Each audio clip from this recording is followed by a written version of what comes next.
గుర్తుపెట్టుకో, ఆయనకి తెలియకుండా నీకే సమస్య రాదు. నీకు అప్పులు ఉన్నాయి అనేది ఆయనకు తెలిసే జరిగింది. నీకు బలహీనతలు ఆయనకు తెలిసే వచ్చినాయి. నువ్వు ఇంట్లో పడుతున్న బాధలు ఆయనకు తెలిసే జరుగుతున్నాయి. సమాజంలో అనుభవిస్తున్న అవమానాలు ఆయనకు తెలిసే వస్తున్నాయి. నువ్వు చెయ్యని నిందలు నీ మీదకి ఆయనకు తెలిసే వచ్చాయి. అన్నీ తెలుసు ఆయనకి.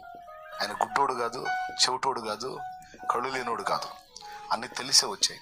ఆయన అనుమతితోనే వచ్చాయి. ఎందుకో చెప్తున్నాడు. విలాప వాక్యం ఒకసారి తీసుకోండి. విలాప వాక్యం బైబిల్లోంచి తీసుకోండి. 3వ అధ్యాయం చూడండి.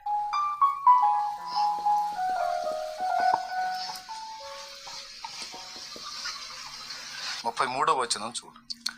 హృదయపూర్వకముగా ఆయన నరులకు విచారమునైనను బాధనైనను కలుగజేయుడు. అంటే హృదయపూర్వకంగా ఆయన నరులకు విచారమునైనను బాధనైనను కలుగజేయుడు అంటే ఆయన బాధపడతానే మనకి బాధలు అనుమతిస్తాడట.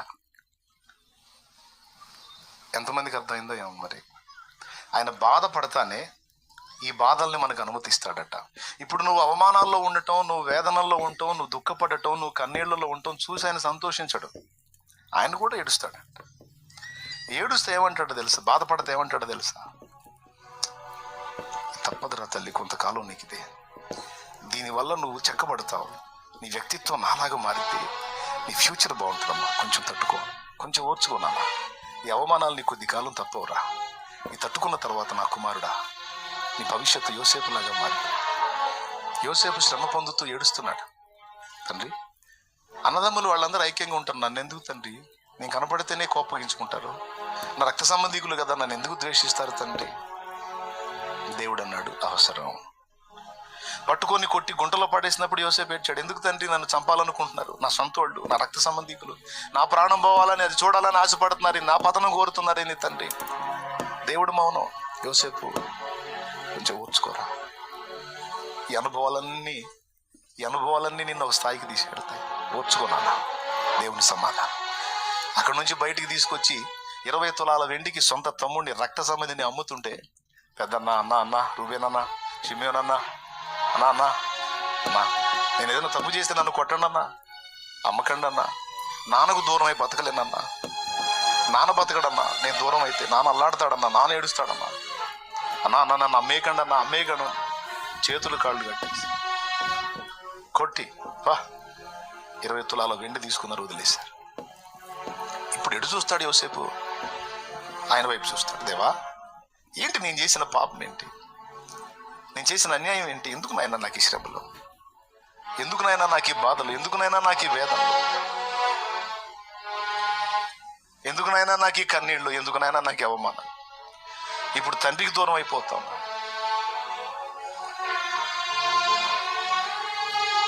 నాది కాని ప్రదేశానికి వెళ్ళిపోతున్నాను, బానిస బతుకు బతకడానికి. అయ్యో దేవాన్ని ఏడ్చినప్పుడు దేవుని సమాధానం ఏమై ఉంటుందో ఒకసారి ఊహించండి. యోసేపు, అవసరాన్ని బట్టి ఇవన్నీ కలుగుతున్నాయి కుమారుడు. ఓర్చుకో. మరో మార్గం లేదు. ఈ మార్గంలోనే నువ్వు ఐగుప్తుకు చేరాలి. Praise the Lord. ఈ శ్రమ కొలిమిలోనే ఇదంతా అవసరం. ఇదంతటి ముగింపు నువ్వు చూద్దుగా, నేను చూపిస్తా. నేను నీకు తోడై ఉన్నా, బాధపడకు. పద, బానిసగా మీతో అక్కడ నీకు తోడై ఉంటా. అక్కడికి పోయాడు. అక్కడికి పోతే కొనుక్కున్నాయన, మంచోడు కొనుక్కున్నాయన. సంతలో పశువు నిలబెట్టినట్టు ఇష్మాయిలీలు అమ్మితే పోతిఫెర అనేవాడు కొనుక్కున్నాడు. ఎవరన్నా తట్టుకోగలరండి? పశువుని బేరం పెట్టినట్టు మనల్ని బేరం పెడితే? యోసేపును బేరం పెట్టారు. పైకి చూశాడు. ఏంది ప్రభు, నేను గేదెనా, పశువునా? నా మీద బేరాలు జరుగుతున్నాయి ప్రభు. యోసేపు, ఓర్చుకోరా కుమారుడు, ఓర్చుకో. నా దేవుని సమాధానం. నేను అన్నీ చూస్తున్నా, అన్నీ కావాలని అనుమతించా. ఓర్చుకో. నీకు ఇచ్చిన మాట నేను నెరవేరుస్తా. ఎవరు నిన్ను అమ్మారో వాళ్ళు నీ పాదాల దగ్గరికి వచ్చి సాగిలు పడేటట్టు నేను చేస్తా. ఓర్చుకో. నువ్వు అలా సాగిపో. వరుసగా యోసేపు బాధలన్నీ మీరు చూడండి. ప్రతి బాధ దగ్గర పైకి చూడటం దేవుడు అవసరం అంటాం. చివరికి అన్నిటి ముగింపు మీకు తెలుసు. చివరికి యోసేపు ఎక్కడికి వెళ్ళాడు తెలుసా? ఐగుప్తు ప్రధాని పీఠం మీదకి వెళ్ళిపోయాడు. దేవునికి స్తోత్రంగా. ఈ శ్రమల కొలిమిలో కాలి చివరికి సింహాసనం ఎక్కాడు. దావీదు కూడా శ్రమల కొలిమిలో కాలి చివరికి ఇశ్రాయేలు సింహాసనం ఎక్కాడు. తెలుసా మీకు? దావీదు ప్రయాణం కూడా కఠినమైన శ్రమల్లో గుండానే వెళ్ళింది.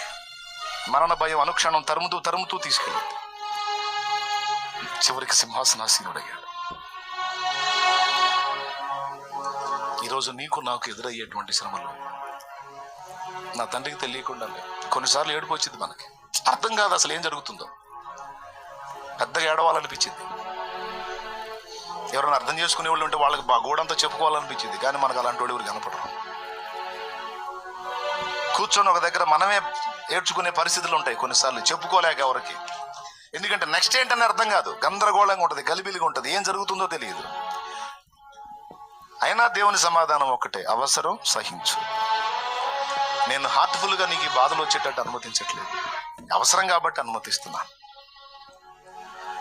కానీ నేను నిన్ను వదిలిపెట్టను, నేను నీకు తోడుగా ఉంటాను. ఈ కొలిమిలో గుండా పోతేనే నా వ్యక్తిత్వం వచ్చింది నాన్న. నిజంగానే వచ్చింది యోసేపుకి. అంటే ఏ హృదయం వచ్చింది? స్టార్టింగ్లో ఏ హృదయం ఉంది? క్షమించడు, ఒప్పుకోడు, వెంటనే బయటపడతాడు. ఇప్పుడు ఏ హృదయం వచ్చింది? పోతీఫెరో భార్య అన్యాయంగా నిందపాలు చేసింది. ఆమెని బలాత్కారం చేశాడా? చేయలే. కానీ చేశాడని చెప్పి అబద్ధం చెప్పి జైలు పాలు చేసింది. ఇప్పుడు రాజు కింద కాదు, రాజుకే ఫరో అంతటి వాడు అయ్యాడు యోసేపు. తలుచుకుంటే పోతీఫెరో భార్యను తీసుకొచ్చి తూట్లు పడేటట్టు నమ్మచ్చు. టచ్ కూడా చేయాలని పగదిచ్చుకున్నాడా? పోనీ పిచ్చిది. ఆ పిచ్చిది అలా చేయటం వల్ల నేను ఇలా వచ్చాను. బానే దేవుడు ఆ పిచ్చిదాని పనులు నన్ను ఇలా మేలుకు అడుగుతున్నాడు. ఏం చేశాడు? సోది మోహన్ దాన్ని అని వదిలేశాడు. అన్నం వదిలేశాడు. ఏ గుణం? అబ్బా, అది ఎవరిది? నా దేవుడిది. ఆ వ్యక్తిత్వం యోసేపులోకి రావడానికి ఎలాంటి అనుభవాలు అవసరమైనవి చూసావా? అవసరాన్ని బట్టి చదువు బైబిల్లో పేతురు రాసినటువంటి మొదటి పత్రిక 1వ అధ్యాయం 6వ వచనం నుంచి చదువు. ఆ పాటను యాజ్ ఇట్ ఈజ్ గా, ఆ పదాన్ని పాటగా పాడుకోవడానికి కృపనిచ్చాడు దేవుడు. ఇందువలన మీరు మిక్కిలి ఆనందించుచున్నారు గాని అవసరమును బట్టి నానా విధములైన శోధనల చేత. చేసుకోరా తల్లి పెన్నుంటే, ఆ మాట అండర్లైన్ చేసుకోరా తల్లి పెన్నుంటే. తమ్ముడు అండర్లైన్ చేసుకున్నామా? అవసరమును బట్టి నానా విధములైన శోధనలు. ప్రస్తుత కాలమున కొంచెము కాలము మీరు దుఃఖము కలుగుచున్నది. అది కొద్ది కాలం మీకు ఆ శ్రమలు, ఆ శోధనలు కొద్ది కాలం మీకు దుఃఖాన్ని కలిగిస్తాయి. ఎందుకంటే మీరు శుద్ధిపరచబడాలి. బంగారం అగ్ని చేత కాల్చబడి పరిశుద్ధపరచబడినట్టు మీరు పరిశుద్ధపరచబడాలి. మీ వ్యక్తిత్వాలు సౌందర్యంతో నింపబడాలి. యేసయ్య స్వారూప్యం మీలోనికి రావాలి. మీరు సింహాసనం ఎక్కాలి. అవసరాన్ని బట్టి అగ్ని వంటి శ్రమలు కలుగుచున్నవని తెలిసి కలత చెందబోకు. అవసరాన్ని బట్టి అగ్ని వంటి శ్రమలు కలుగుచున్నవని తెలిసి కలత చెందబోకు. నిన్ను పిలిచిన దేవుడు నమ్మదగినవాడు. శోధనలో నిన్ను విడిచిపెట్టిపోడు. తండ్రి పాపల తోడుండి నిన్ను కాచుకుంటాడు. కన్న తండ్రిలా తోడుండి నిన్ను ఆదుకుంటాడు. నమ్ము నేస్తమా, ఇది సత్యం. వీడబోకుమా విశ్వాసం. నీ ఆశ నిరాశ కానే కాదు, వేదన ఎందుకు? నీ కన్నీరు కాలముండదు, కలతే చెందకు. 2వ చరణం మీరే పాడండి. కాల్చబడకపోతే స్వర్ణం విలువ పొందలేదు. చీల్చబడకపోతే మేఘం వర్షాన్ని ఇవ్వదు. కాల్చబడకపోతే స్వర్ణం విలువ పొందలేదు. చీల్చబడకపోతే మేఘం వర్షాన్ని ఇవ్వదు. దున్నబడకపోతే భూమి పంటనివ్వలేదు. చెక్కబడకపోతే శిల్పం కాదు. శ్రమల కొలిమిలో తాళకపోతే యేసు రూపు రాదు. నువ్వు శ్రమల కొలిమిలో తాళకపోతే యేసు రూపు రాదు. నమ్మునేస్తమా ఇది సత్యం, వీడబోకుమా విశ్వాసం. నీ ఆశ నిరాశ కానీ కాదు, వేదన ఎందుకు? నీ కన్నీరు కనకాలనుండదు, కలతే చెందకు. Praise the lord. హాయిగా ముగింపు. దేవునికి మహిమ. ఇప్పుడు చెప్పండి, అవసరమా అనవసరమా? ఎందుకు అవసరం? యేసయ్య స్వారూప్యం రావటం కోసం. అవునా? మనకి అన్ని సజావుగా సాఫీగా ఉన్నాయనుకో, షేపులు మారవు.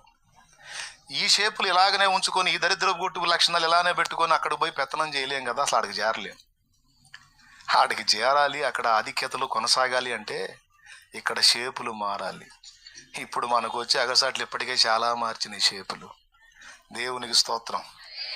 ఒకప్పుడు మన దగ్గర ఉన్న నడమంత్రం, ఒకప్పుడు మన దగ్గర ఉన్న మిడివేలం, ఒకప్పుడు మన దగ్గర ఉన్న పెళ్లిసుదనం ఉందా? ఇప్పుడు అయిపోయింది. చాలా వరకు దొళ్ళగొట్టాడు. దేంతో దొళ్ళగొట్టాడు? సుఖపెట్టాడు అనుకో. నువ్వు అన్నట్టు నిజంగా నువ్వు అన్న సుఖాలే పంపించాడు అనుకో, ఇంకాస్త కరడుగట్టిపోయి కఠినపరచబడతావు. ఈ శ్రమలు ఏం చేసినాయి తెలుసా? నిన్ను మెత్తగా చేసి పడేసినాయి, సున్నిత హృదయం వచ్చేటట్టు చేసినాయి, వ్యక్తిత్వ సౌందర్యం పెంచినాయి.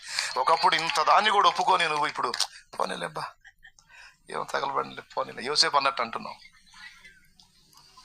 ఎట్లొచ్చింది ఈ తత్వం? యేసయ్య హృదయపూర్వకంగా విచారం కలగజేయాల, బాధ కలగజేయాల, అవసరాన్ని బట్టి అనుమతించి. పై వచనం చదివితే సమయలు దేవుడు నరులకు హృదయపూర్వకముగా బాధనైనను విచారమునైనను కలగజేయుడు గాని ఒకవేళ బాధపరిచినను తన కృపా సమృద్ధిని బట్టి జాలిపడునట. అర్థమైందా? బాధ పెట్టినా ఎందుకయ్యా నన్ను ఇంత శ్రమ పెట్టావంటే అవసరం లేపించి మాకు అది ఆట్యకాలం ఉండదులే, పోయిద్దులేవా తీసేస్తాలేపా అంటాడు. నువ్వు ఎంత తట్టుకోగలుగుతావు అంతవరకే దాన్ని ఇస్తాడు. ఇక నీ వల్ల కాదు, ఇక నువ్వు అడ్డం పడతావు అనుకున్నప్పుడు లేదు, సడన్గా దాన్ని తీసేస్తాడు. అట్లా ఎన్నో జరిగినాయి నీ లైఫ్లో. ఒక్కొక్క ఆపద వచ్చేది ఎట్ట వచ్చిందో తెలిసి ఈ దెబ్బతో పోవటం ఖాయం అన్నట్టుగా వచ్చినట్టే పోయినాయి. మళ్ళీ నువ్వు లైన్లో ఉన్నావు.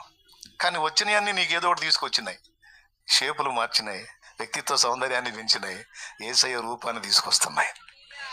ఇప్పుడు చెప్పండి, అవసరమా అనవసరమా? ఎంతమంది చేతులు ఎత్తారు? పాస్టర్లు చేతులు ఎత్తలేదన్నమాట. దేవునికి స్తోత్రం కదా. డౌట్ లేదుగా? అవసరమా?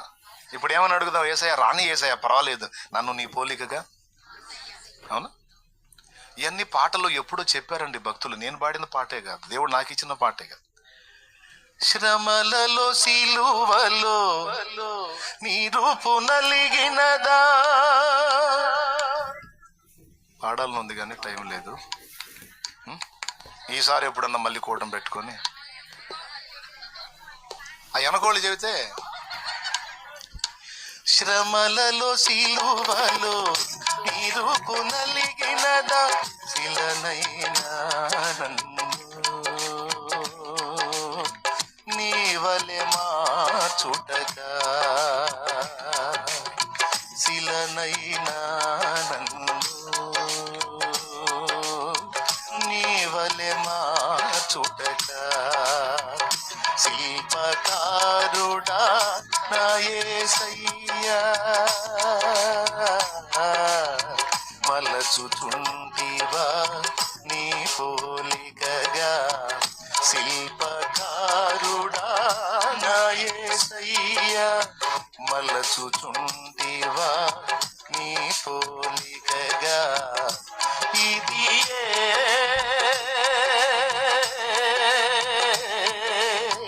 నాయడ నీకున్న నిత్య సంకల్పమా నాయడ నీకున్న నిత్య సంకల్పమా ఇంతగా నన్ను ప్రేమించినది నీ రూపము నాలు రూపించుటక ఇది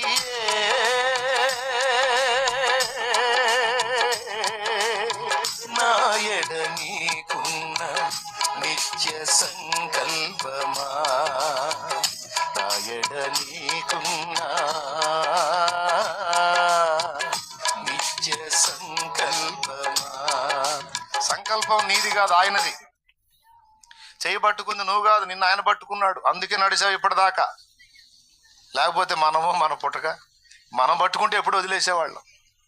నిన్ను ఒక స్థాయిలోకి తీసుకొని రావాలి, నీలో ఆయన రూపం ఏర్పరచాలి, నిన్ను అక్కడికి చేర్చాలి, ఉన్నత స్థితిలో నిలబెట్టాలనే కోరిక ఆయనది. పిల్లల్ని బడికి పంపించేటప్పుడు తన్ని పంపిస్తారు, అవునా? బడికి పో అన్నంత వరకు తల్లిదండ్రులు దేవతల్లా కనపడతారు. టైం అవుతుంది, ఏంది బడి బాబా అన్నామనుకో దెయ్యంలా కనపడతావు. డౌట్ లేదు కదా? ఛీ అనుకుంటారు. ఒక రోజన్నా మర్చిపోయిద్దామంటే పనికి మాలింది, ఒక పూట కూడా మర్చిపోదు. ఏందో నా కర్మ కొద్దీ. ఎందుకు అట్లా? వాడికి తెలీదు. వాడికి ఎట్లా ఉంటుందంటే, నేనైతే చిన్నప్పుడు అక్కబడిలో చదువుకున్నా. అక్క అని ఒకసారన్నా అక్కకేం కాదు ఏంది అనుకునేవాడిని. సెలవు వచ్చిందండి, ఎక్కడన్నా ఎవరన్నా కాలిది కట్టు కనపడితే ఈ కాలు మా అక్కకి ఎందుకు ఇరగట్లేదు, ఇరిగితే 3 రోజులు సెలవు వచ్చింది కదా, 1 రోజు సెలవు వచ్చింది కదా. ఆమెమో పాపం దుక్కలాగా పర్ఫెక్ట్గా ఉండేదా, సరిగ్గా ఉంటుందా, గంట కాళ్ళ గట్టిగా ఉంటుంది. కొడితే కూడా మొగోడు చేయలేక పెట్టమంటుంది. ఇక కర్రలు కూడా అవసరంలా, ఈ చేతితో తీసి కొట్టిందంటే కాసేపటి దాకా ఏం అర్థం కాదు. ఇక ఆమె కొట్టినప్పుడు ఆమె ఒక దెయ్యంలాగా, బడికి పో అన్నప్పుడు మయ్య ఒక దెయ్యంలాగా, మా అమ్మ ఒక దెయ్యంలాగా, ముగ్గురు దురాత్మలాగా కనబడేవాళ్ళం. ఈరోజు వాళ్ళు ఆ విధంగా తన్ని కొట్టి లాగి పీకి ఆ అవగాహన అభ్యాసాన్ని నేర్పబట్టి ఈరోజు మీరు గోసని అంటున్నారు, నేను చెబుతున్నా. ఏమమ్మా? ఆనాడు దెయ్యాల్లా కనపడ్డోళ్ళు ఇప్పుడు ఎట్ట కనపడతారు తెలుసా? మొన్న అక్క కనపడితే ఇంటికి తెచ్చి ఆమెను కూర్చోబెట్టుకొని ఆమెకి సెలవు కప్పి దండేసి ఆ తల్లి చేతిని ముద్దాడాలనిపించింది, నన్ను బాధిన చేతిని. అంతకుముందే ఆ చేతి కట్టు కడితే బాగుండు అనుకుని ఎదురు చూశాను. ఇప్పుడే ఆ చేతిని ముద్దాడాలి. ఎందుకంటే ప్రతి పదాన్ని ఉచ్చారణ దోషం లేకుండా పలకటం బాది నేర్పింది. తప్పు పలికి ఏందిట్రా ఏంది ఏమన్నా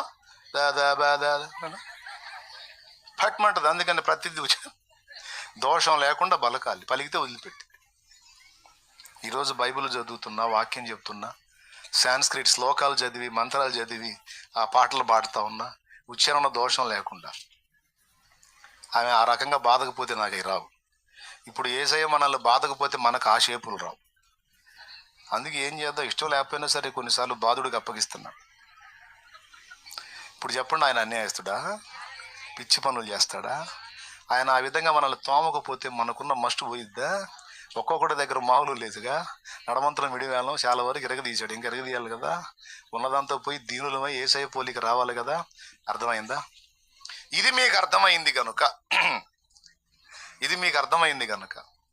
ఇక మీ జీవితాలు ఆయన చేతికి అప్పచెప్పుకొని, శ్రమలు ఎందుకో మీకు అర్థమైంది, వ్యాధి బాధలు ఎందుకో అర్థమైంది, అప్పులు ఎందుకో అర్థమైంది. ఇవన్నీ ఆయనకి తెలియకుండా రావట్లేదు, తెలిసే వస్తున్నాయి. అయినప్పటికీ ఇవన్నీ ఎన్నున్నా ఆయన ఉన్నాడు కదా అని ఒక ధైర్యం. ఏం చేస్తాడు? ఏం చేసేది? ప్రాణమే పెట్టాడు. ప్రాణం కంటే ఎక్కువ ప్రేమించిన నా అప్పులు తీర్చడం అయింది. ఇంటి పక్కన వాళ్ళు తయారవుతారు, ఈ సైతాన్ బ్యాచ్. తెగబోయావుగా చర్చి అని, ఏం ఒరిగింది, ఏం జరిగింది, అన్ని అప్పులు అయిపోయినాయి. ఇక అప్పుడేం చెబుతావు? నిజమే వదిన, అప్పులన్నీ తెగ ఎక్కువైపోతున్నాయి అంటావా? ఎన్ని అప్పులైతే ప్రాణం పెట్టినోడు నా అప్పు తీర్చడా? ఖచ్చితంగా తీరుస్తాడు. ఇంత అయితేనే, ఇంకా అంత అయితేనే, ఏదో ఒక అద్భుతం. ఒక్కసారి అట్ట అన్నాడంటే మొత్తం పోతాయి. అయినా నాకేం దిగులు లేదు. అవమానపరిస్తే పరచని, సామాన్లు బయట ఇస్తే నా తండ్రి సెలవు లేకుండా నన్ను అవమానపరిచేవాళ్ళు ఎవరు? ఒకవేళ అవమానపరిచాడు అనుకో, ఖచ్చితంగా నన్ను గణపరచబోతున్నాడు.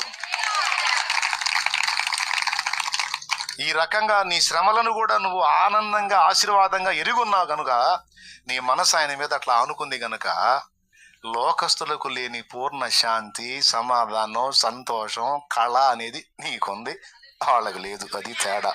దేవునికి స్తోత్రం కలుగును గాక. ఇన్ని బాధలుండి కూడా నువ్వు ఎందుకు ఇకిలిస్తున్నావు అంటే, వాళ్ళకున్న డబ్బు నీ దగ్గర లేదు, అయినా నువ్వు సంతోషంగా ఉన్నావు. ఎందుకంటే వాళ్లకు లేని కృప నీకు దక్కింది. వాళ్ళు పొందుకొని రక్షణను పొందుకున్నావు. నువ్వు దేవుని ఎన్నికలో ఉన్నావు, ఏర్పాట్లో ఉన్నావు, ప్రణాళికలో ఉన్నావు, నువ్వు పోటీలో ఉన్నావు. నువ్వు సృష్టికర్తను కలుసుకున్నావు, తెలుసుకున్నావు, ఆయనతో నడుచుకుంటున్నావు. కాబట్టి ఇక నీ సంతోషాన్ని ఎవడు దొంగిలించలేడు. ఏలయనగా నీవు ఆయన యందు విశ్వాసం ఉంచుచున్నావు. నేను నమ్మిన వానిని ఎరుగుదును, సిగ్గుపడనెన్నడు. నేను నమ్మిన వానిని ఎరుగుదును, సిగ్గుపడనెన్నడు.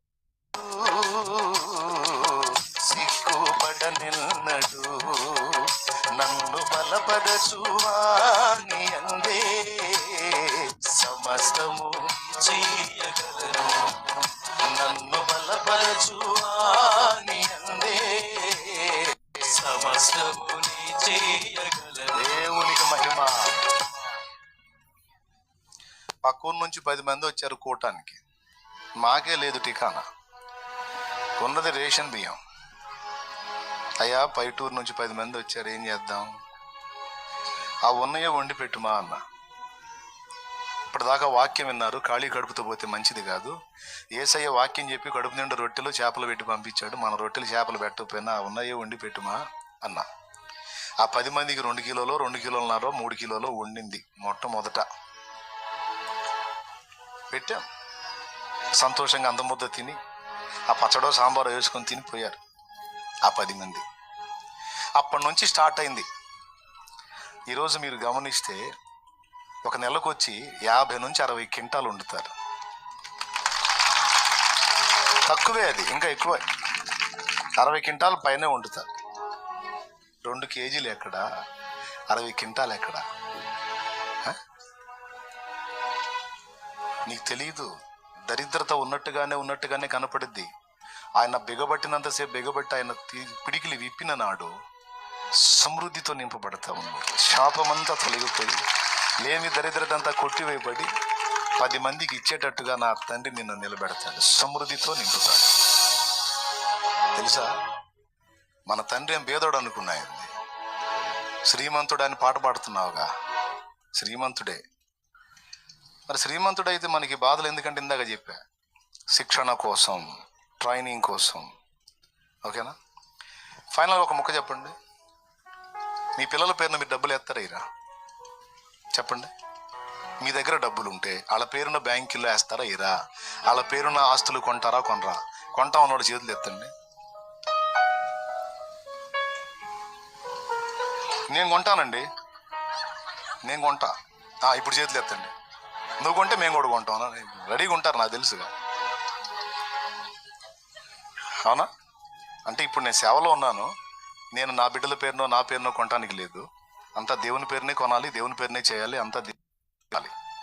అది క్రమం. సరే, నేను సేవకుణ్ణి, నన్ను పక్కన పెట్టండి. మీరు సామాన్యులు, విశ్వాసులు, ఖచ్చితంగా మీరు పిల్లల పేరు మీద కొంటా. అవునా? గుట్టుగా కాగితాలు దాచి పెడతారు, వాళ్ళు కూడా చెప్పరు. వాడి కోసం నువ్వు 10 లక్షల డబ్బులు ఉంటే 10 లక్షలు పెట్టి పొలం కొంటావు, స్థలం కొంటావు, ఇల్లు కొంటావు, వాడి పేరు మీద రాపిస్తావు. వినో, వాడు వచ్చి నీ దగ్గరికి మమ్మీ 100 రూపాయలు ఇవా అన్నాడు అనుకో, టపీ మనం 100 తీసి ఇస్తావా? 100 క్వశ్చన్లు వాడికి. అరే 10 లక్షలు పెట్టి వాడి పేరు మీద ఇల్లు కొన్నావు, 100 రూపాయలు అడిగితే 100 క్వశ్చన్లు వేసావేంది వాడికి? ఇప్పుడు చెప్పవా? ఆ 10 లక్షలు ఏదో వాడికి ఇస్తే వాడే ఏదో చేసుకుంటాడు కదా. 10 లక్షలు పెట్టిన దానికి 10 లక్షలు పెట్టినోడి 100 రూపాయలు ఒక లెక్క ఇస్తావా? ఎక్కబడి ఇస్తావా? 100 కదరా, 10 లక్షలు పెట్టాను నీకు 100 ఎంతగా తీసుకో, 1000 తీసుకో అంటావు నువ్వు? అంటావా? ఏంది ఏంది 100 రూపాయలు మమ్మీ ఉందా? కూర్చో. వాడు భయపడదా? రోజు నీకు ఇచ్చేదంతా 5 రూపీస్ మమ్మీ. అడిగితే ఇంకో 5 రూపీస్ అడుగు. 100 ఎందుకు? 100 ఎందుకో అంటే వాడికి సగం పని అయిపోయింది అప్పటికే. దేవుని ఇస్తూ కాదు మమ్మీ, పళ్ళు రాళ్ళు కొడతా, చెట్లకు కాస్తున్నాయండి అంటావు. వాడికి మళ్ళీ 10 ఇస్తావు. కానీ 10 లక్షలు పెట్టి వాడికి కొన్నావు. ఎందుకని ఇవ్వవు? నీ బిడ్డేగా, నీ రక్తం పంచుకు పుట్టిన బిడ్డేగా.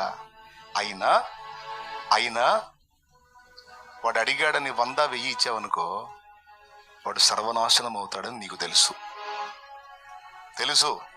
అందుకే నీ దగ్గర పుష్కలంగా 10 లక్షలున్నా వాడికి 10 రూపాయలు మాత్రమే ఇస్తావు. ఎందుకంటే వాడి వయస్సు అది. అర్థమైందా?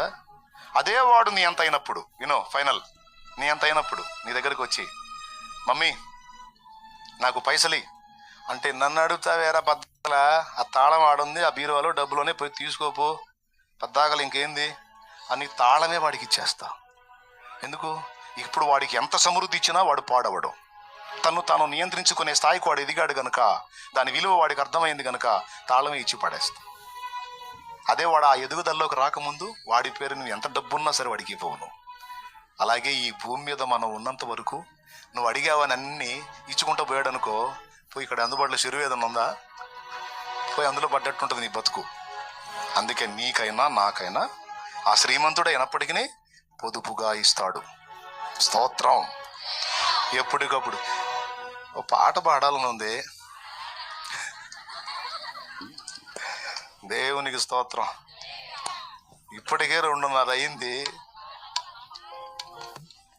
అవసరానికి మించి ఐశ్వర్యం ఇస్తే మనిషి కన్ను మిన్ను. కాబట్టి ఎంత అవసరమో అంతవరకు ఇచ్చుకుంటా నిన్ను నడిపించుకుంటూ వస్తాడు. నిన్ను ఏ టయానికి ఏ స్థాయిలో నిలబెట్టాలో ఆయనకి తెలుసు. కాబట్టి ఇక దేన్ని బట్టి నువ్వు కలత చెందాల్సిన అవసరం. నువ్వు ఈ సంతోషాన్ని ఇలానే మెయింటైన్ చేయి. అర్థమైందా? ఏదన్నా అవసరమైందనుకో, ఒకటే పాట. రేపు అవసరం ఉంది, ఇవాళ ఏం పాడతావు? దిక్కులేని వాడనో, అది కాదు. ఏం పాడతావు? నాకేమీ కొదువా నాదుడుండ, ఇక నాకేమీ కొదువా నాదుడుండ, శ్రీకరుండగు దేవుడే నా శ్రేష్ఠ పాలకుడు, నా ఏక రక్షకుడు, కనుక నాకేమీ కొదువా నాదుడుండ. అది దేవునికి స్తోత్రం. తప్పకుండా సహాయం ఇస్తాడు, డౌటే లేదు. కాన్ఫిడెన్స్ ఉన్న వాళ్ళందరికీ సమాధానం ఉంటుంది. ఎవని మనసు నీ మీద ఆనుకొనునో వానిని సగం శాంతి గలవాని గానా. నువ్వు ఆనుకోవటానికి యోగ్యుడేనా? యేసయ్య యోగ్యుడేనా? ఆనుకున్నందుకు నీకు ఎంత శాంతి? మరి ఆనుకున్నావా? ఆనుకోకపోతే ఇక ఆనుకో. మారు మనసు పొంది బాప్తీసం పొందిన వాళ్ళు ఎంతమందో చేతులు ఎత్తండి. పొందారా అందరూ? ఏంచండి. ఇంకా నేను పొందలేదన్నా అన్నోళ్ళు చేతులు ఎత్తండి. నేను ఇంకా రక్షణ పొందలేదన్నా అన్నోళ్ళు. వీళ్ళు ఇంకా ఆనుకోలా, తమ రక్షణ కోసం వీళ్ళు ఆనుకోలా. ఆనుకున్న వాళ్ళకి పూర్ణ శాంతి, పూర్ణ రక్షణ, నిత్య జీవం. ఆనుకోని వాళ్ళకి ఇవన్నీ లేవు.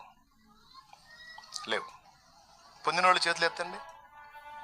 వీళ్ళందరికీ రక్షణ విషయంలో, నిత్య జీవం విషయంలో పూర్ణ శాంతి ఉంది. ఎందుకంటే వీళ్ళ పేరు జీవగ్రంథంలో రాయబడింది. ఇంకా రక్షణ పొందనోళ్ళ పేరు జీవగ్రంథానికి ఎక్కలా, ఇంకా రిజిస్టర్ అవలా. ఇంకా పాపుల లెక్కలోనే ఉన్నారు, పాతాళ పంచుల్లోనే ఉన్నారు. మార్కు సువార్త 16వ అధ్యాయం 17వ వచనం, నమ్మి బాప్తిస్మం పొందువాడు రక్షింపబడును, నమ్మని వానికి శిక్ష అనుంది. నమ్మని వ్యక్తులకు శిక్ష పాలవుతారని స్పష్టంగా ముందే చెప్పాడు. 2 ప్రకటన గ్రంథము 20వ అధ్యాయము 15వ వచనం, ఎవని పేరైనను జీవగ్రంథమందు వ్రాయబడినట్టు కనబడని ఎడల వాడు అగ్నిగుండములో పడవేయబడిను. జన్మ కర్మ పాపాలు కడిగేసుకొని పరిశుద్ధ పరచబడకపోతే నిత్య జీవం కాదు, నిత్య నరకానికి వెళ్ళే అవకాశం ఉంది అని గ్రంథంలో స్పష్టంగా రాయించాడు. మీలో చాలా మంది ఈ విషయాన్ని నమ్మారు, గ్రహించారు, జాగ్రత్త పడ్డారు. అందుకే వయస్సు పట్టించుకోవాలా, టైము చూసుకోవాలా, నేడు అన్న సమయం ఉండగానే మారు మనసు పొంది బాప్తిస్మం పొంది ఒడ్డెక్కారు, ధన్యులయ్యారు. ఆ విషయంలో మీరు దేవుని మీద ఆనుకున్నారు. రక్షణ పొందిన తర్వాత విషయాల్లో కూడా ఇక నుంచి ఆనుకోండి.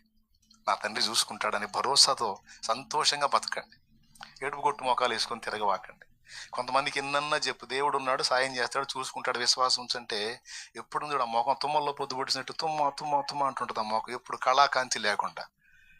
ఇట్లాంటి మనిషి పక్కోళ్ళు సువార్త చెప్పాడు అనుకో, సువార్త చెప్పింది అనుకో, వదిన నువ్వు కూడా నమ్ముకో, యేసుబాబు నమ్ముకొని చర్చికి రా, పాస్టర్గా చెబుతున్నాడుగా బాగుంటుంది అంటాడు లేరా అంటే ఆ వదిన అంటదే, నువ్వు ముందు సంతోషంగా ఉండు వదిన, నీ మొహం చూడలేక సత్తున్నా నేను.